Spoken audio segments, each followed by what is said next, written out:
Hello দিয়া। হ্যাঁ বল, শোন না, তোর কাছে একটা হেল্প চাই। কি হেল্প? ওই যে তোদের বাড়ি একবার গিয়েছিলাম না, তোর শাশুড়ি মা ওই ময়দার তরকারি রান্না করে খাইয়েছিল। প্রথমে যদিও আমরা অবাক হয়ে গেছিলাম, নিরামিষভোজী মানুষ আবার মাটনের চর্বি কেন রান্না করলো। তোকে চোখ রাঙিয়ে ইশারা করছিলাম, তুই কানে কানে ফিস ফিস করে বললি চুপচাপ খা, পরে বলছি। ওই রেসিপিটা আমায় বল। ওটা ওটা আমি তো পারি না। এই নে আমার শাশুড়ি মায়ের সাথে কথা বল।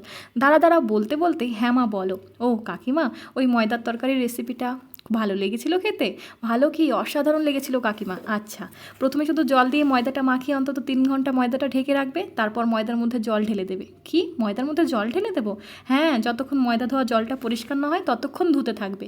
ও, তারপর ছোট ছোট করে কেটে তেলে ভেজে নেবে। ওই তেলের ওপর গোটা গরম মশলা বেশি করে দিয়ে, আদা জিরে বাটা দিয়ে কষিয়ে, টমেটো বাটা, ধনে গুঁড়ো, স্বাদ মতো নুন হলুদ দিয়ে কষিয়ে জল ঢেলে দেবে। তারপর ময়দার বলগুলো ঝোলের মধ্যে ঢেলেই 15 মিনিট লো ফ্লেমে ফুটিয়ে ঘি দিয়ে ভাজা জিরে মৌরি ধনে গুঁড়ো দিয়ে নামিয়ে নেবে। এত সহজ। নেক্সট টাইম তুমি যখন কাকিমা আমার বাড়ি আসবে, এই সেম রেসিপি তোমায় রেঁধে খাওয়াবো।